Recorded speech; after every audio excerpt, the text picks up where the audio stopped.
Well, thank you very much for that kind introduction, and thank you to the organisers of the AEVA for inviting me. 2018. 2018. Yeah. Yep. Been a long time between drinks. That was the very. Sorry?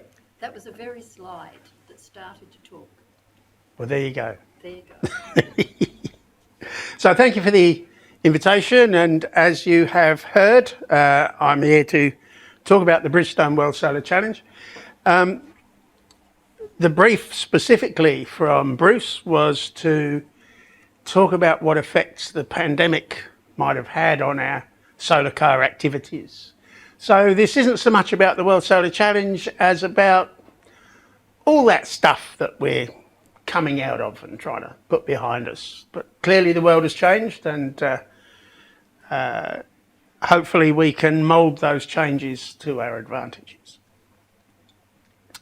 For those of you who may not be familiar with our little adventure across this wonderful continent, the first time we came out to play with solar cars, first time solar cars came out to play was when Hans Tolstrup, who was the founder of the event, drove from Perth to Sydney in 1984. And that's the story of another talk. We found that car in the museum in Canberra. They did it. That's what we can say. They did it. The car was called C.O.V.I.D Achiever.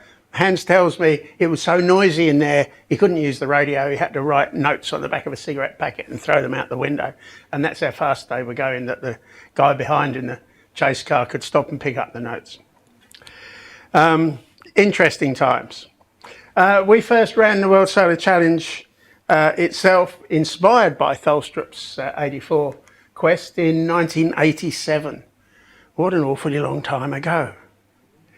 It is recognised as the world's premier event of its kind. For many years it was the only event of its kind, but over the years we've had the privilege to encourage others to start solar car events in their own part of the world, and my motivation for that would be that was a feeder to encourage new local teams to come to Australia. In fact, the South African event, he twisted my arm. I needed to twist the arm of my board of management, because if we weren't self-funded, we wouldn't be, to give a free entry to the best place African car. And that's worked out well. All they got to do is qualify. And of course, get their own sponsorship to get to Australia. 2023, who thought that was ever going to happen? 2023 will be the 17th edition. It's not a race, it's not another form of motorsport, it is primarily a design competition. Build a car capable of driving from Darwin to Adelaide on the power of the sun. But of course it's more than solar, there's so many other things involved in that: the aerodynamics, the energy management, batteries, power regulation, energy capture. We've had hydrogen cars in the past. That's coming back into fashion. We might do that again in the future. Telemetry, but the common core is sustainable transport and zero emission. So, having said that, what's this got to do with electric cars? Because there is nothing in the regulations of the World Solar Challenge that says it has to be an electric car. There is nothing in the regulations of the World Solar Challenge that says it's got to be photovoltaics. We talk about solar collectors, we talk about energy storage, but we don't say it has to be electric. No one's ever succeeded with an alternative. So we've seen Stirling engines, we've seen adiabatics, but nobody's actually been able to make anything else work. But it's exciting. We might one day. 1987, the event was run by General Motors Sunracer. Tholstrup inspired the then boss of General Motors that this was going to be the future, because the world was emerging from the energy crisis, another energy crisis, don't say that, of the 80s. You know, when the Israelis had a pop at the Egyptians, and the Saudis turned off the oil to teach the rest of us. I can look around the room and say, you remember those days. They were exciting times. So solar was going to be it. It was going to be this magic panacea. So General Motors got Hughes Aircraft Corporation, which was the GM Skunk Works, basically, to build his car. And it won hands down. And it was the lead driver was a young engineer called Molly Brennan, and I had the privilege of meeting her in Sydney just before the pandemic. And that was very interesting to get her take on the things. Interestingly, since I've stopped working full time and been able to have the luxury of travelling around the world, I decided to hunt down that car. I alluded to the fact that we hunted down Tholstrup's original car in Canberra. We hunted that car down. Sorry, I'm getting ahead of myself. So that led directly to that. And I can look around this room and tell you, you all know about the ill-fated EV1. It wasn't as ill-fated as the original car, which I found in the Smithsonian Museum. It took 3 months to be allowed to go in and see this car. And I had to persuade them to turn the lights on. And then they only turned the lights on this end. And if the picture was a bit sharper, and it is the projector, not me. Sorry, the house projector, not you. Over the back there is their prize, one of their prized possessions, which is Evel Knievel's motorbike. Interesting times. After GM came and showed them how to do it, the Japanese started to come. And in 1990, the original Honda Dream was an excellent car. I've got a model of that at home that actually works when the sun shines. Not very fast, but it works. And the Honda Dream led straight in to the Honda Compact. Does anybody remember that? Interesting little car in Japan. History doesn't tell us what happened to that, but history does tell us that the World Solar Challenge was the first to use silver zinc batteries in an automotive context. The first automotive use of NiCads. The first automotive use of lithiums. And the first automotive use of wheel motors. Is that true? Somebody want to challenge me on that? It's not, no, because Porsche did it with the first electric car ever. He did. And there's the wheel motor from, and it wasn't Porsche, it was Lorna. Porsche worked for Lorna. Yeah. And that's the wheel motor from Lorna's car. 125 volt DC series wound. So the electrical engineers amongst you will know the significance of a series wound motor. It's what they've used as traction motors on railway engines for many, many years. There were 4 of them, 4-wheel drive, the original 4-wheel drive EV, which was just as well because I'm told there were about 2 tons of these things inside. I don't know how far it went on those, but if I go back to that, that's Lorna driving the thing, and beside him apparently is Ferdinand Porsche. That's what they tell me. He didn't give me his card. In Austria, in Vienna, in 1906. I don't know the date actually. Well, the year was near enough. I think it's 1906. We were the first to use pulsed induction wheel motors. In fact, Paul Gwan from CSIRO Industrial Physics at Linfield in New South Wales is on the patent for the induction wheel motor. The early solar cars used a whole range of things. It was only the top end where they had money to spend that they had wheel motors. Where did I get to? So there we were, sailing along quite smoothly, planning for 2021, part of which was your national conference. Who remembers that was going to be the case? And we all know what was visited upon us in 2021. So instead of going on our great outback adventure, we had to deal with these fellas, and the world as we knew it would never be the same. Many of our solar car teams, it was such a mess around the world, many of our solar car teams were denied access to their workshops.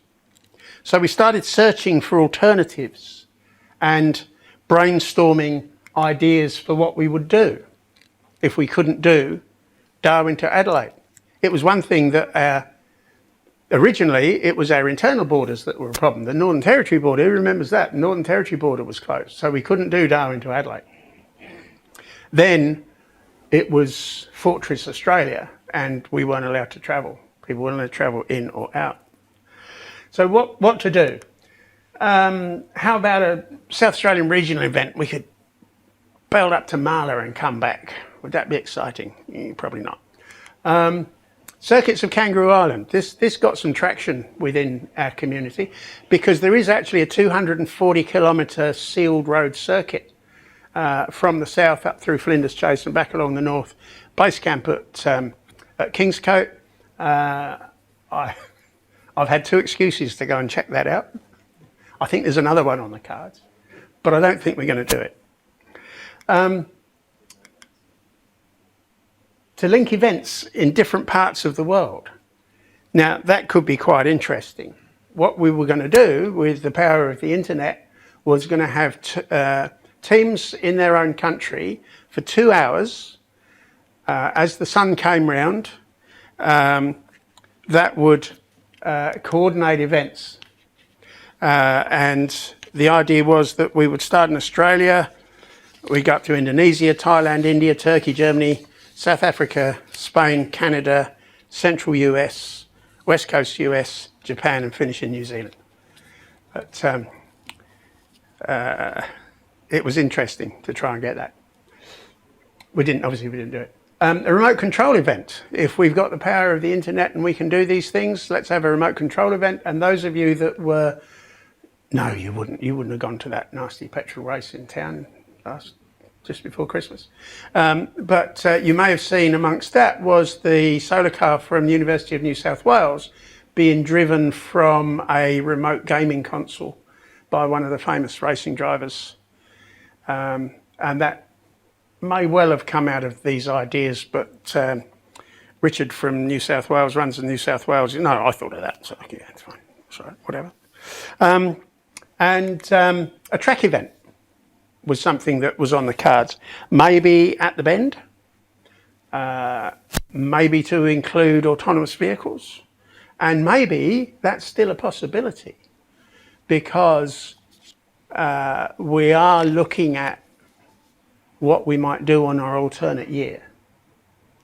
So there we were in doom and gloom, couldn't run our biennial event, and now we're talking about getting funding for continuity to be able to do something in the alternate year. And what that might look like is a track event at the Bend, and that's something that we'll probably talk to you guys about at some stage, if that's some festival of EV motoring. The last idea was to have a virtual event, and this is what we ended up doing. And our imperatives in having a virtual event were to engage the international solar car community, much as I just described going around the world. This was something we could do that was less structured. The second tranche of that was to maintain our educational outreach and information sharing and inspire our young people to get involved in high-tech STEM subjects, with the idea maybe a solar car might be involved in that at the end of the day. And of course, to keep the dream alive. That was one of the big issues for us. So we came up with the idea with the telemetry challenge. Now, I don't dream up all the rules, certainly not anymore. I'm getting old and crusty. We want people that can think ahead, challenge the status quo. How can we write rules for things that haven't been invented yet? What a wonderful idea that is. But what we wanted to do with a telemetry challenge was compare the performance of solar cars operating in different climatic conditions in different parts of the world and rate them on their energy efficiency. So if we had the data of the solar radiation, the distance run, chuck in some allowances for whether it was snowing or pouring with rain, we could come up with a figure. That would allow us to develop some experimental data acquisition that might feed in to future events. One of the issues I have, particularly with the cruiser class, which I still think wasn't one of my better ideas, but a lot of people like the cruiser class.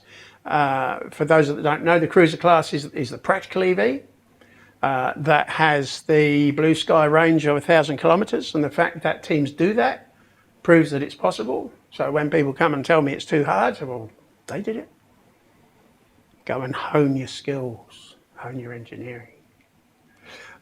Cruiser class, I like going down rabbit holes.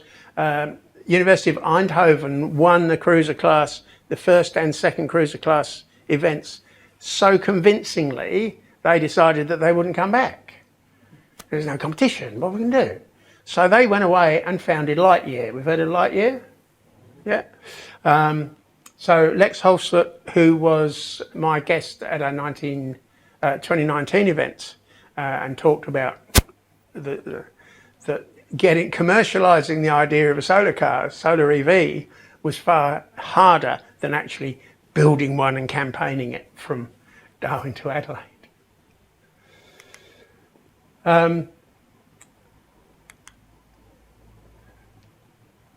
So having got the data, what are we going to do with it? We're going to throw it out there to the wider solar car community. There's a lot of tech heads and nerds, keyboard warriors, if we like, and that's not meant derogatory, who love crunching numbers. So by making it open platform, putting it in the public domain, the community is crunching these numbers, coming up with slightly different answers, but certainly very much in the target area. And maybe we can do that in the future. So educational and information sharing, educational outreach. We did put together a whole program with the Royal Institution a few years ago that is very much relevant today. The forum series allowed us to engage with alumni, industry and faculty, and have lots of broad-ranging discussions about the how, what, why, what, where, when. And one of the things that teams were invited to do at our sessions that we ran from a TV studio in Richmond here in Adelaide, we had the chief scientist, we had the head of research for CSI, we had some very interesting people as part of our panel, and the virtual program invited teams to show the community what they had achieved in their own part of the world. And to do that, we invited them to make a 3-minute video and, importantly, to show what they missed about being in Adelaide. Remember that bit right at the end, because the Japanese sent me this.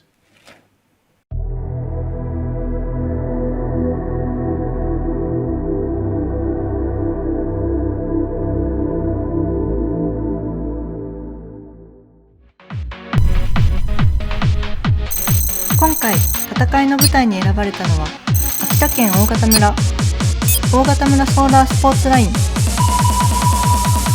ここは日本で唯一のソーラーカー専用コースであり、北緯40度、東経140度に位置している1周約 25km の直線コースだ。今回は海抜マイナス4メートルの干拓地でのチャレンジとなった。Tokai University Solar Car Team, established in 1991, has a long history with the World Solar Challenge. The team participated in the race for the first time in 1993 and has won the overall championship in 2009 and 2011. The team has also achieved good results in numerous international competitions, including the race in South Africa and Chile. For this year's Telemetry Challenge, we competed with the 2019 Solar car, which has won our team second place in the Bridgestone World Solar Challenge 2019. 私たちチームは21年型ソーラーカーの開発を進めていましたが C.O.V.I.D の影響から製作を断念せざるを得ませんでした。そのため今大会へは19年型ソーラーカーでの参戦を決めました。この19年型ソーラーカーは17年からいち早く開発された4平方メートルのシリコン太陽電池を搭載した高段型のボディをさらに改良し、さらなる空気抵抗の低減と横風性能の向上を実現。オーストラリアでも高い安定性を発揮しました。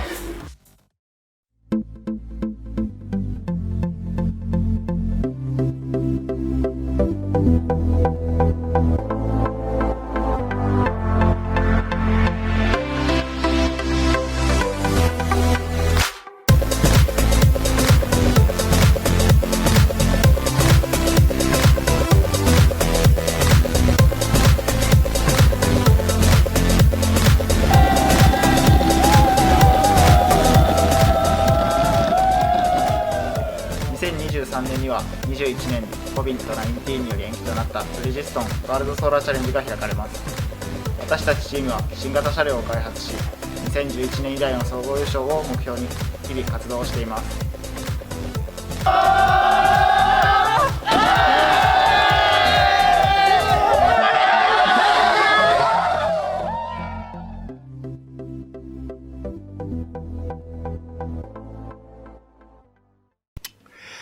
Meanwhile, the open road beckoned, and a small number of teams were determined to recreate the World Solar Challenge. And all they've got to do is worry about where on this lovely planet they were going to do it. Surely there must be places that the cost was no object, and surely there must be places where COVID restrictions could be eased. Serious contenders came in and out of fashion. Argentina was a serious contender at one place. The UAE, they wanted to go to the UAE, and the Dutch reached out through their diplomatic network and linked up with the business development people at the UAE. In the UAE, they got somebody, promised somebody in the world to organise it for them. He saw the chance of some money coming in, but what they forgot was that the UAE had already got a solar car event linked to the Dubai World Expo, which was already furloughed for COVID. So now we've got two events proposed to be on the road a week apart in the UAE, and that brought the whole pack of cards tumbling down. Tibet, they promised Tibet the earth. Tibet were really keen on doing a roadshow on sustainable energy to get round to all their population. I think they've been told it's not happening, but there was all stupid stuff going on around the world. I was getting calls and mail and just had to say, I don't know anything about it. Sorry, can't help you. Uzbekistan. Baku is a very modern, oil-rich city, and there are some great roads in Uzbekistan. Morocco, because we've had solar car events in Morocco before, through the IRENA, the Renewable Energy, United Nations Renewable Energy Programme, and the solar car team from the mines of Rabat, the technical institution attached to the mines was coming to do that. And Azerbaijan was another contender, which was quite interesting. The Dutch organisers put out a news release in influential financial magazine saying that the organisation of the Solar Challenge was now in Dutch hands. So we thought, well, maybe that's a typo.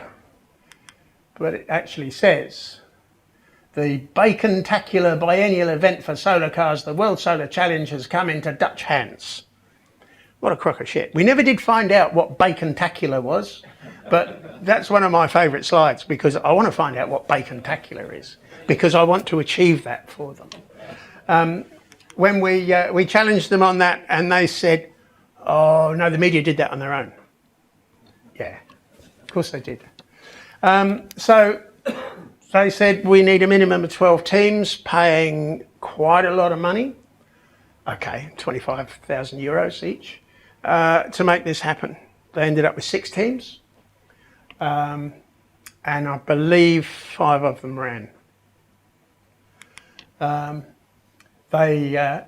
Those that went had a great adventure out in the desert with a base camp out on the Massif, on the edge of the Sahara Desert, and had a lot of some great interaction between the team members.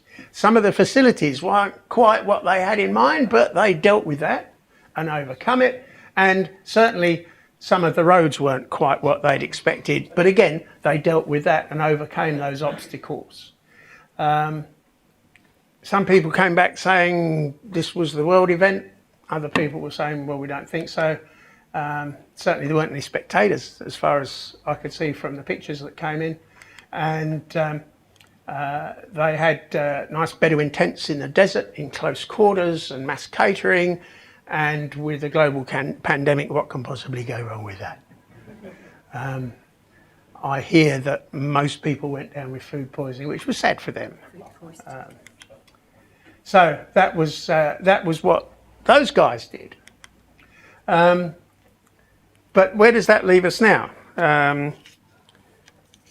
Where do we go from here? Because the ramifications of all that political stuff going on may have started to sully some of the reputation of solar car events. I was very lucky in Australia that it didn't affect us, but other people around the world did get affected by that. And we do have events around the world. This is out of order, so it's not 2023. I'm going to talk about what we're doing in 23. We're back. That's what I was going to say. Perhaps I threw those slides out, which was probably just as well because we're getting recorded. So we're back for 2023, and our event timeline started way back before we knew we'd actually got any funding.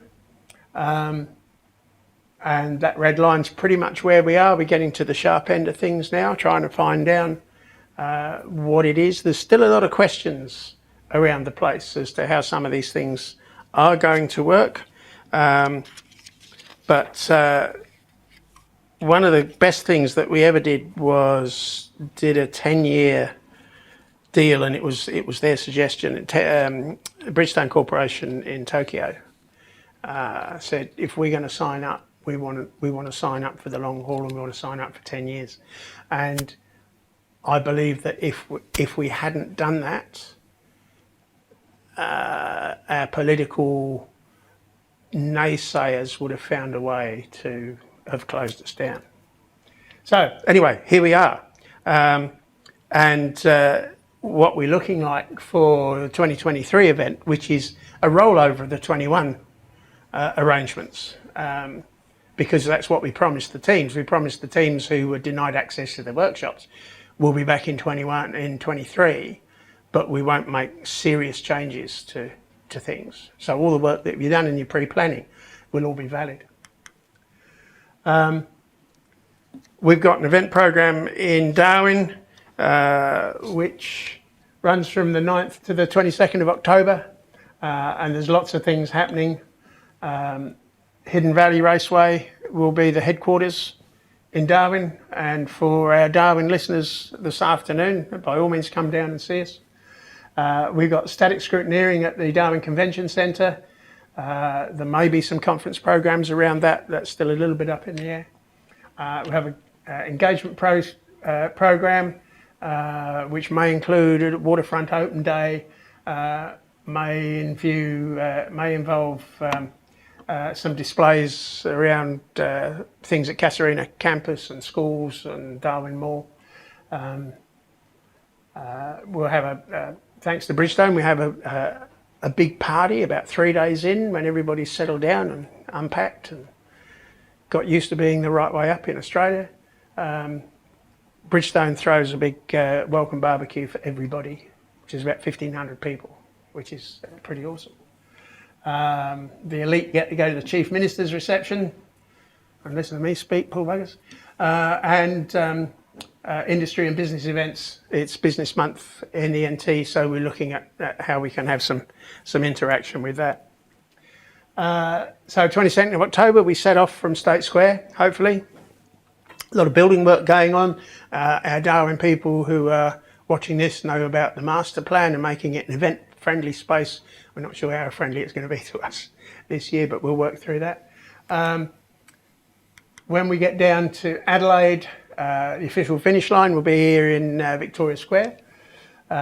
We've got plans for an industry engagement program. We've got plans in Victoria Square to have a bit of a village. We're talking to various stakeholders. That includes you guys as to what we're going to do there. Catering, public space. We're looking at closing the road across the middle of the square so that we can have some activities there. Whether we have industry EV drive days like we have done in the past, the commercial team are talking to people about that. Then on the 29th, we got the awards ceremony at the convention centre. Again, thick end of 2,000 people there. There will be tickets for that for non-participants, so family and friends. Anybody wants to come to that, we can make that happen.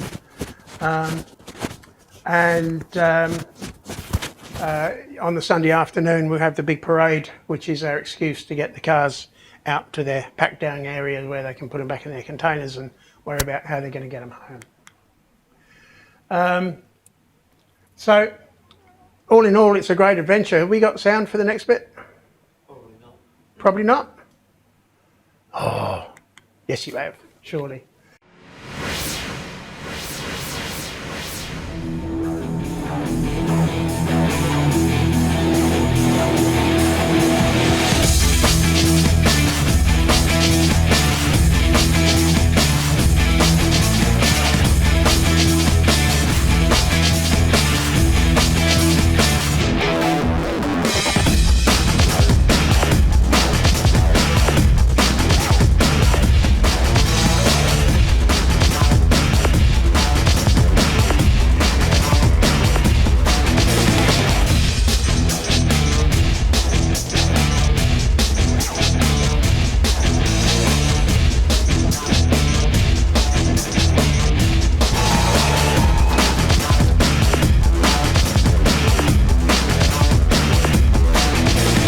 We're doing a lot more than building cars. We're building character. We're building careers. We're building opportunity. I recruited most of the people from the team when we started Tesla. It was a key thing in the beginning of Tesla.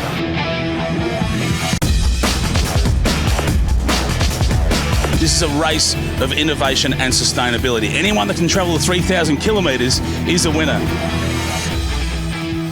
Where else can you drive across a continent and, in homemade machines, straight, flat road, all the way from here to Adelaide, and we've got sun.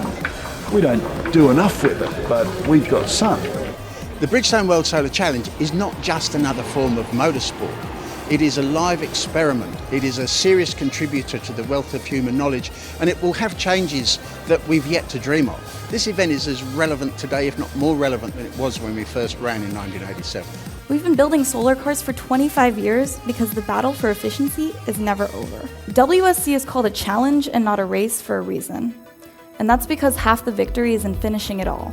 The simple reason why we design solar cars is because it's hard. No amount of "it's shiny and it's the future" can withstand 3,000 kilometers across the Australian outback.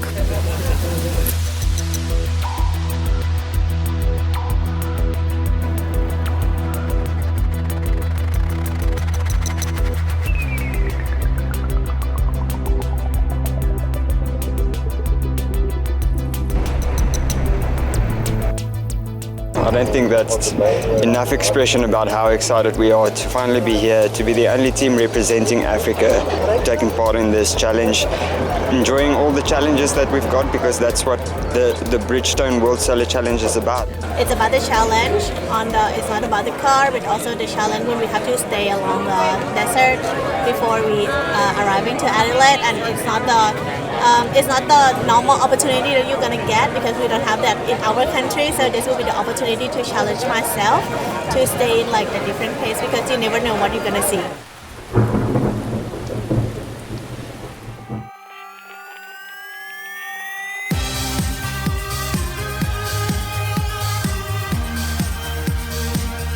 Yeah, it feels really amazing. The Belgian team worked for 16 years for it. We worked really hard this year too to build a good car. The car did very well, the team did good, the pilots were amazing. So it feels crazy to be here as first. Yeah, it was a real challenge and it was really amazing.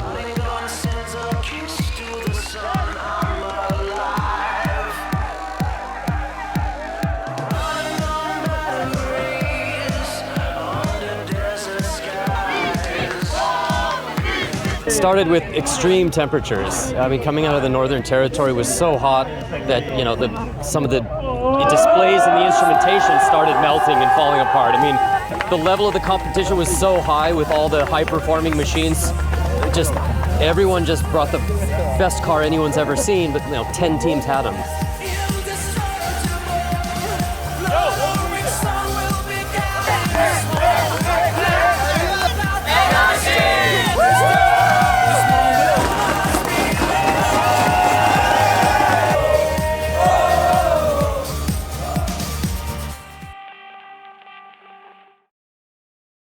So, World Solar Challenge, we're back. Always a great adventure. Thank you for your attention. Any questions?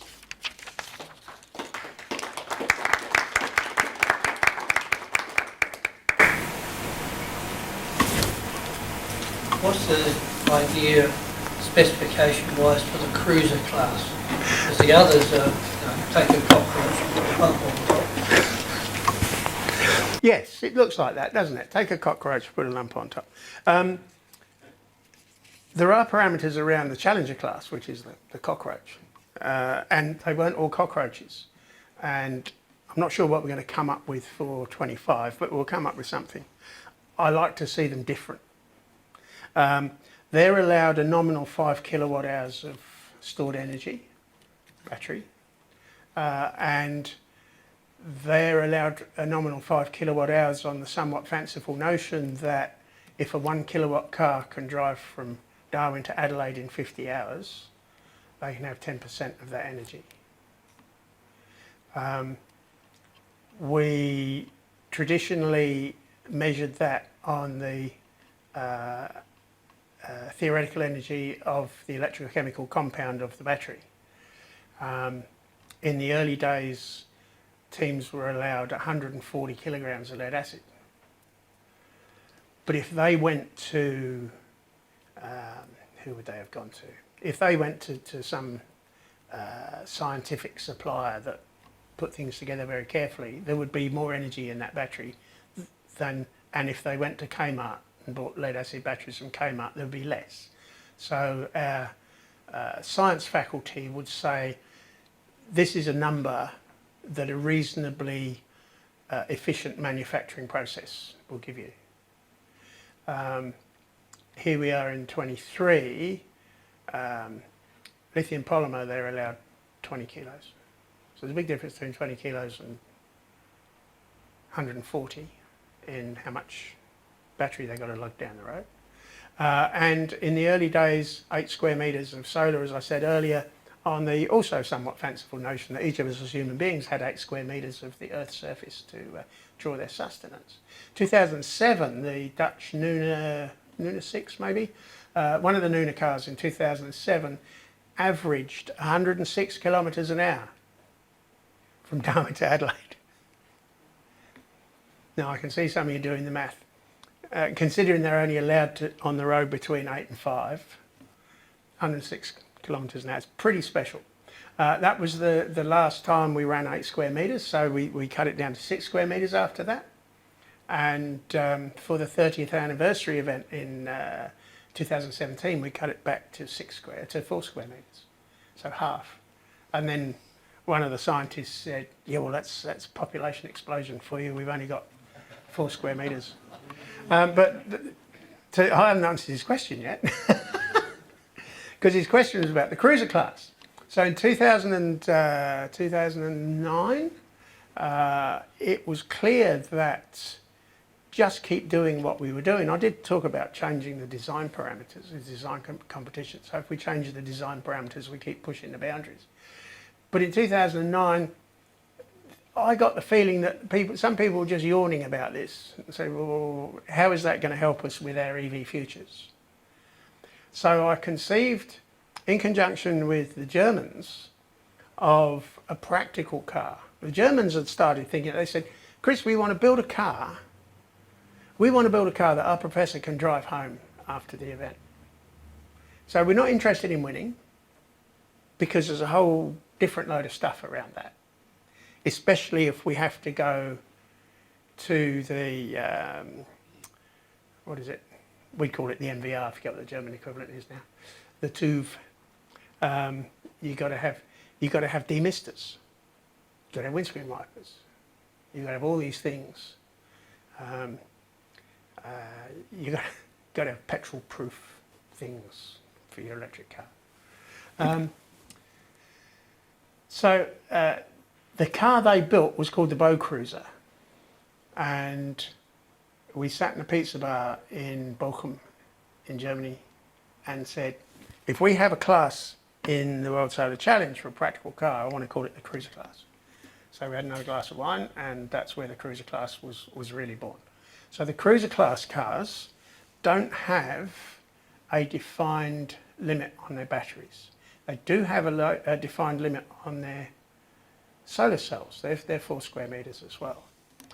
But if they choose to have the weight penalty for some extra range, there's a whole heap of calculations that they can choose what they're going to do with that. But it has to be a practical car. What's a practical car? Well, that's the conundrum that every industrial designer faces when he goes and sits down at his computer every Monday morning. How is my car going to be desirable? What's going to be the point of difference? What will make somebody choose my car over this car over that car? And that is, you can see people suddenly, not suddenly, but slowly start to actually comprehend what that is. And some people say, well, what have I got to have in my car to make it practical? I don't know. What would you find practical? A lot of people, especially the little Japanese kids, they like a little hook down in the passenger footwell. Anybody know what that's for? Hang your takeaway container on it so your noodles don't spill when you're pooning around the corners. Little takeaway bag hangs on that little hook. But there's so many things. When you start to think about it, what is a practical car? The determinants of success in the cruiser class are how many passengers you carry, for how far, at what speed. And we've come up with a progress window, that you need to be in this progress window because you need to be doing a minimum speed on the public highway. And that means, so when a car turned up first in Adelaide and said, I've won, well, I'm not sure you have. And he hadn't. And he goes around grumbling and said, first race I've ever won, came in first and told her I hadn't won. But you came in too soon, you've used too much energy. That's so there's all those nuances to that. And we're looking at how we can play with that, as we said in there, the telemetry challenge that we cooked up during the pandemic is something that we're going to roll into the cruiser class for 2023. We're working with a couple of the leading teams about what telemetry we might use for planning and publicity from the Challenger class without them giving anything away that would spoil any competitive advantage they had. So it's not quite that straightforward. Does that answer your question? Getting close. Getting close? Yes, ma'am. Question from the Northern Territory guys. Can we ask whether the AEVA can support some solar races with EV support cars? We've been talking with Robert Chadwick at Flinders Uni with this. I'm not quite sure what you mean by racing support cars. Well, vehicles that can tow some of the equipment or carry support crew, that sort of thing. Teslas and so forth, probably. Yeah. For the organisation or for the teams? For the organisation, all the teams, I think it's fairly open-ended. Okay. Well, that's certainly something that teams and organisation. There is a Facebook page, but if there's a specific proposal, if that goes to the organisation, admin@worldsolarchallenge.org, I'm sure Naomi would look at that and see how that could be sent out in a team notice. It's always good to have help around the place. That'd be excellent. Thank you very much. Yes, ma'am. I was just wondering, do you have more or less contestants this year than prior to COVID? Interesting question. I'll put the numbers up there, 53 teams, and that's registered teams. They have to put a couple of $1,000 on the table to show that they're a serious entrant. And that is, I think we had 48 last time, so we've got more.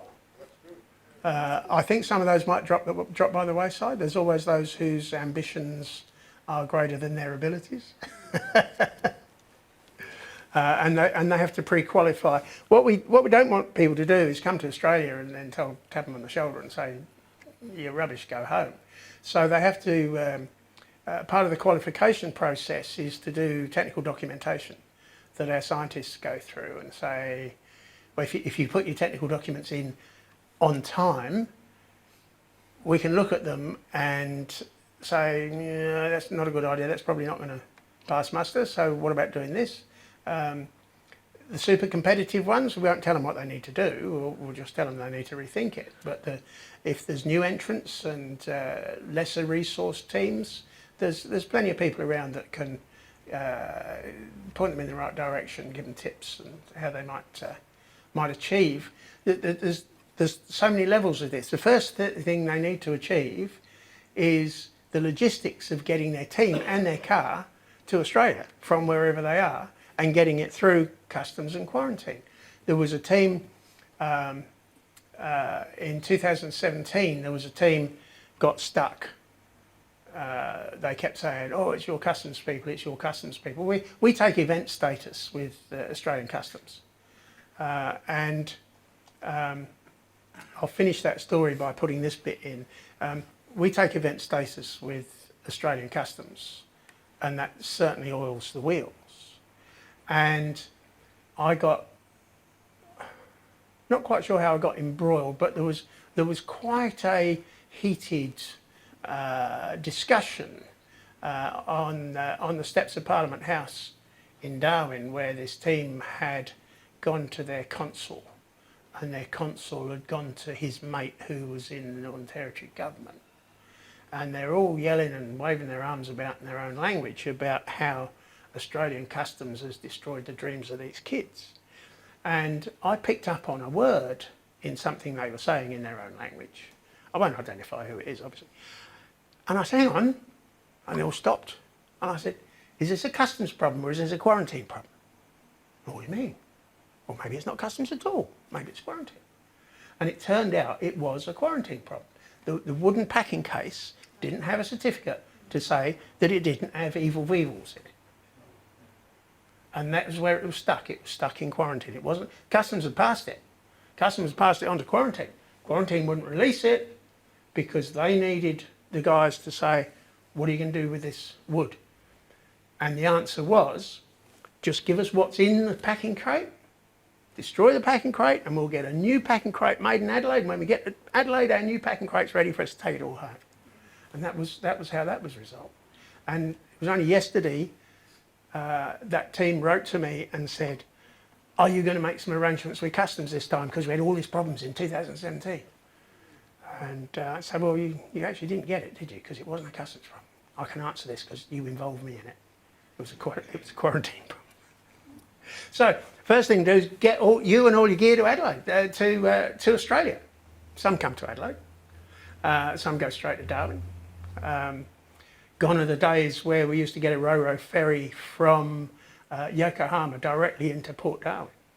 That was interesting, which is a whole nother story. The next thing they need to do is get their car through scrutineering and get that coveted Northern Territory licence plate, because unique in the world, our event, the relationship we have with the Northern Territory, and I'm sure that the Northern Territory guys who are on this might have mixed feelings about the Department of Road Transport, but we've always worked very well with the Department of Road Transport, and they facilitate our solar cars to be able to access the public highway and cross the border into South Australia. They cross the border into South Australia because they get a legal licence plate from the Northern Territory government.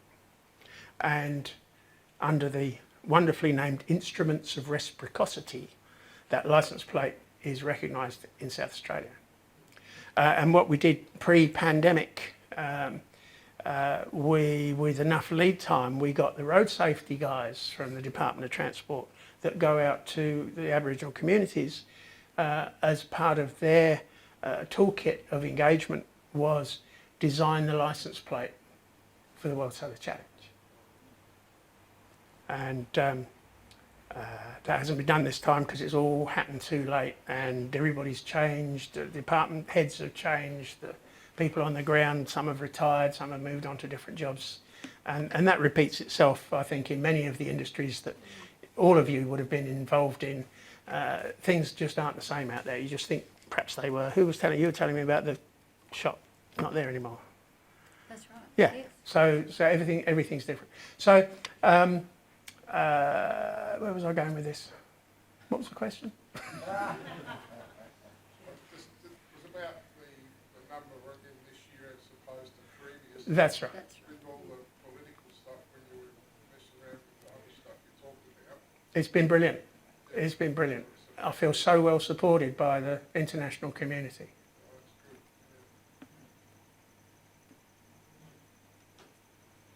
Any more?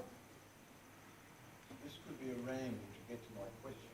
But 18 years ago, we had a little exchange student come and stay with us from Japan, our sister city of Adelaide, in Bemidji. She's been back several times. She's now married to a little baby boy that's coming to stay with us again in July. And she married Dio Sakaguchi, who was in that Japanese side and is now a senior engineer with the Mitsubishi company. Brilliant, absolutely My brilliant. question is, I would love to send your presentation, and especially bits about the Japanese thing, off to you. Well, I think, how would you do that? Talk to Bruce, because... Eric. That's Bruce over there. Eric's over there. That's why the sound didn't work, because I asked Bruce to fix the sound. Sorry, Mr. Rudder. I knew who you were, really. I just got it in my head that Bruce organised this and sent me a note last week saying, "You still all right for next week?" We talked about it last September. Yes, Eric has that whole presentation, but embedded in that presentation is that video. And that's the Tokai video. And that would be nice for the Japanese to see. Her name is Honda, her surname. Is it? But she wasn't at all related to me. Well, we've got any more questions? Perhaps one more to finish off, maybe? Oh. No? Nothing else from the territory? Okay. Jolly good. Thank you very much. Thank you so much, Chris. Thanks.